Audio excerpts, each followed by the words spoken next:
You might ask, so what level of participation is right? So it really depends. From the perspective of a practitioner, the question that must be answered is very practical. What kind of participation is required for the decision to have legitimacy? It needs so that the agency itself actually reaches a decision, so it's able to implement that decision. So again, as a planning organization, you want to look legitimate, also be legitimate. So I'm not saying that they have to be facetious here. They have to do a process that is legitimate, but also it reaches, they are the ones who at the end reach a decision, and it cannot be very time consuming either. But it also depends on what is the process that they are trying to do. If it's a master plan, maybe they can dedicate a lot of time to that effort, and a lot of like planning community engagement processes in order to be legitimate. But if it's like the approval of a permit, they might do it administratively, or there might be one public hearing, one open house, and that is what the process is. And they still be legitimate. So legitimacy is very important. It's legitimacy, but also it's important that you know how much participation is required for a decision to actually count. So you also want to follow laws, right, associated with this is what you have to do. So as I talked about an example before of having maybe building a new medical facility, then the process will require that you will go to either an open house or either go to community council meetings, and then engage the public in that way, and also to public commission. So there's like a checklist basically that you have to follow if you are a developer for what you have to do in order for the decision to count. And obviously the staff and people in the city are the ones who said what is the requirement for those developers.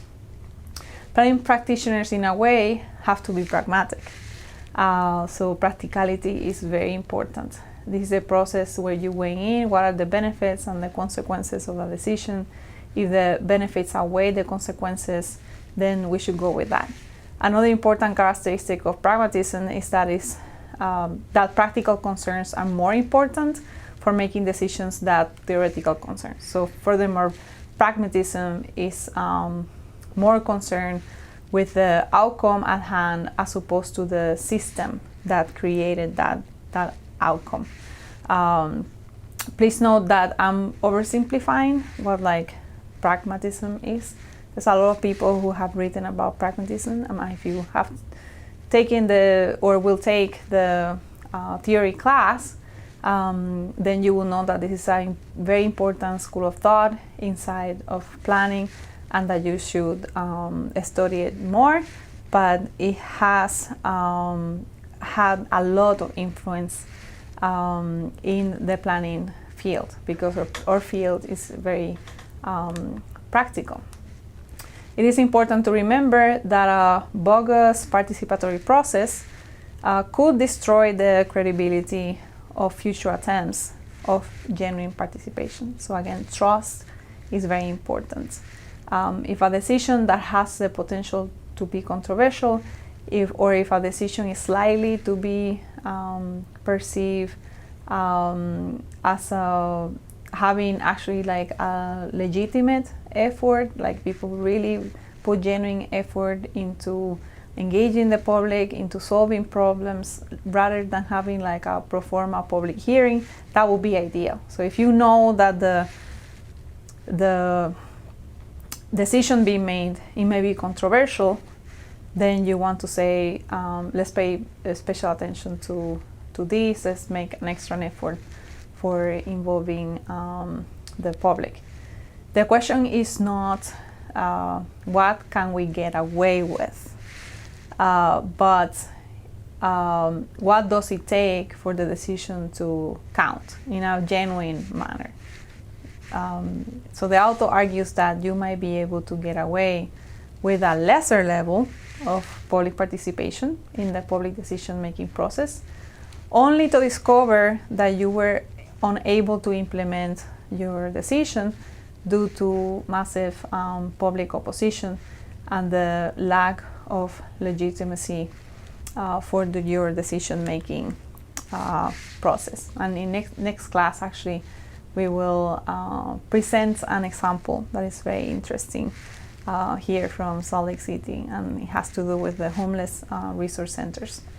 So we are approaching the end now, and as you can see here from this picture saying like power to the people, in public participation, the planning agency retains the ultimate decision-making authority. So the power at the end is in the hands of like the planning division or the institution. So they make the final decisions of everything. So they have the decision-making authority.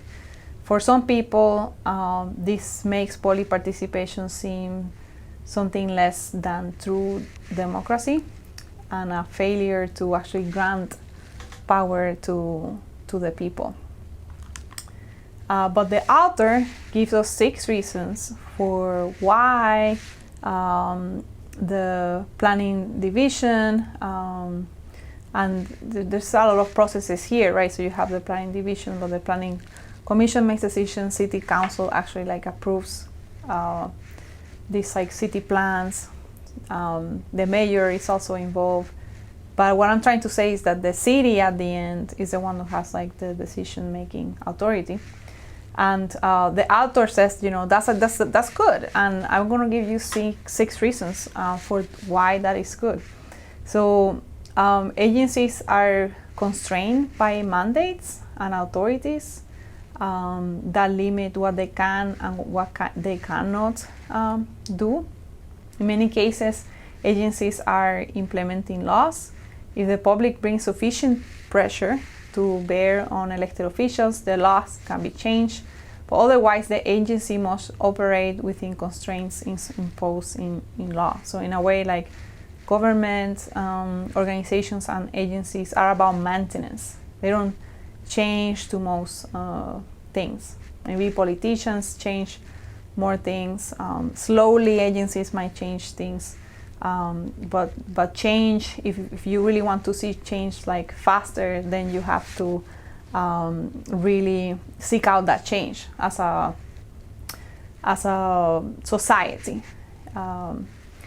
Agencies often have contractual obligations that they must meet. So if they abrogate contracts and other legal obligations, whenever public sentiments wants them to, they will enter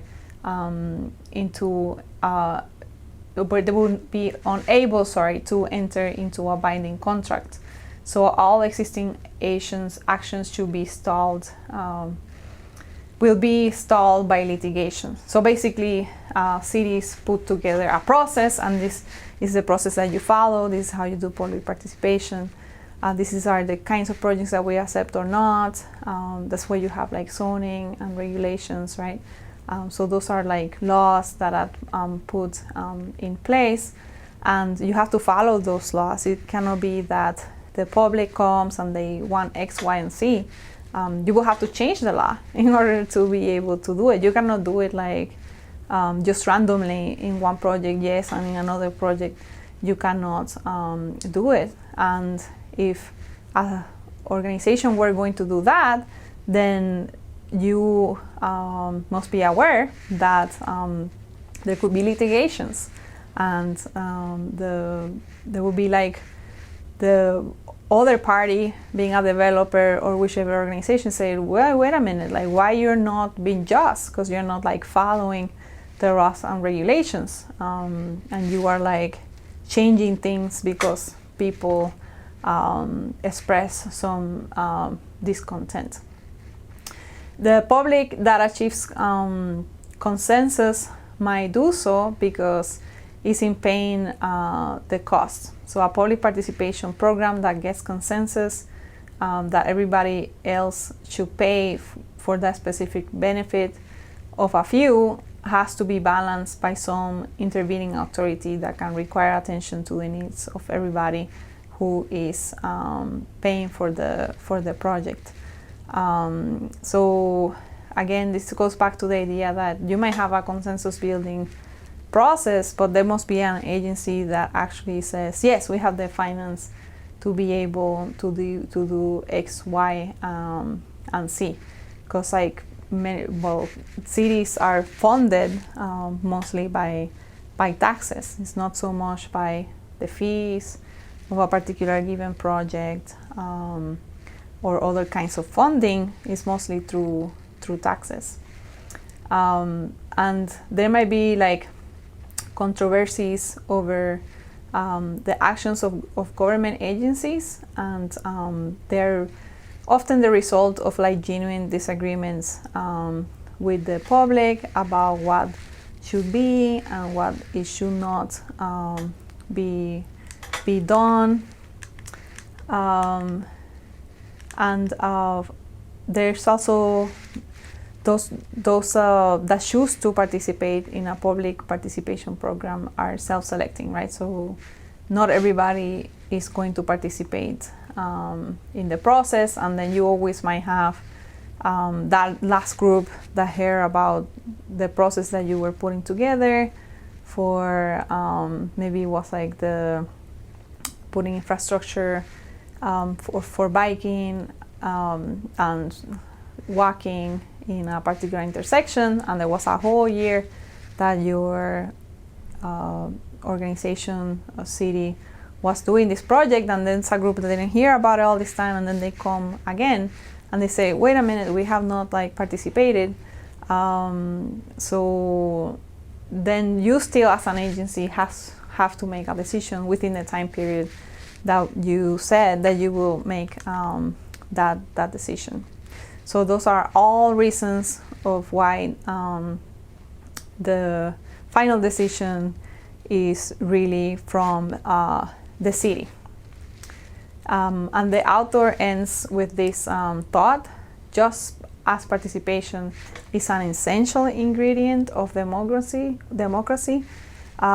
so is accountability.